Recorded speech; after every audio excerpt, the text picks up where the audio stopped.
почитувана министерке, почитувани колеги пратеници. За жал морам да констатирам дека нити забелешките на Венецијанската комисија за вас важат, ниту пак забелешките на вчерашната јавна расправа од невладиниот сектор.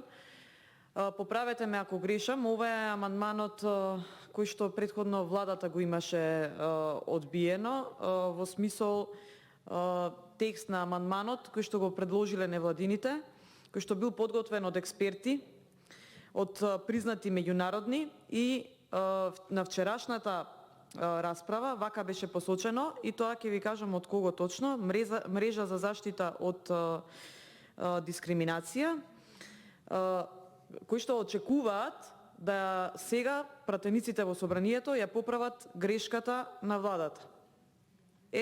Денеска покажавте со одбивањето на овој амандман, за жал, од колешка предложен од вашето парламентарно мнозинство, од вашата коалиција, тука се гледа и односот спрема коалиционите партнери ваш, на овој начин вие ли ја исправате грешката на својата влада. Јас ме загрижува еден факт овде, ај што говориме со различна терминологија, не ме загрижува, но како да не се разбираме. И дефинитивно термините инклузивност и транспарентност се поими или термини кои што вие треба да ги искорените од примена и да не ги употребувате понатаму, заради тоа што ние навредувате и нашата интелигенција, а и на граѓаните интелигенцијата. За жал, ние носиме закон за заштита од дискриминација, а веќе имаме основа за дискриминација во самиот закон. Првично со изборот на број на членови во комисијата, 4 со 5 годишен мандат, тројца со 3 годишен мандат, еве ви основа за дискриминација. Не поправив ми е впечатокот и никако да ми го промените досега, дека многу лагодно и така лабаво си се чувствувате во вашето парламентарно мнозинство, кое што и текако е тенко и нестабилно. И мислам дека денеска забележав како и вам ви е нелагодно да гласате нешто за кое што во изминатиот период сами сте се залагале. За жал, инклузивност, терминот не го подкрепивте и со вашиот однос спрема опозицијата. Опозицијата посветено работи, чита, предлага амандмани, вие ноншалантно си ги одбивате и тоа е пример за вашата инклузивност. И во извештајот на Европската комисија ви е нотирано дека нема имплементација на закони. И не носете веќе само проформа закони. Еве слушам, јавни расправи ќе одржиме, ама одржуваме, еве вчера одржавме.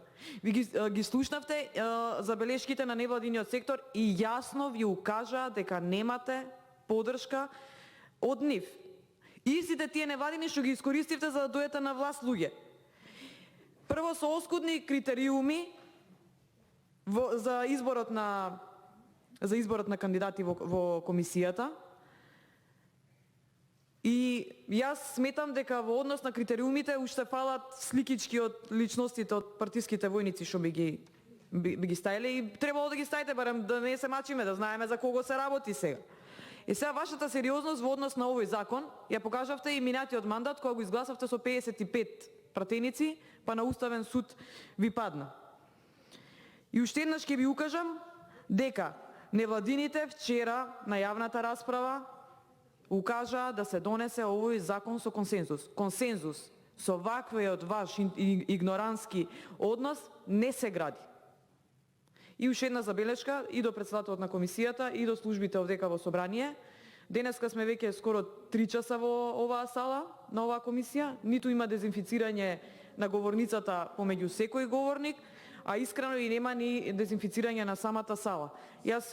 Јас цело време ова го сакав да го кажам и на самиот почеток, дека навистина прво од односот на мнозинството, јас се чувствувам денеска дискриминирана. Најискрено го кажувам ова, го потврдуваат и моите колеги. Ќе ве замолам за коректност. Благодарам.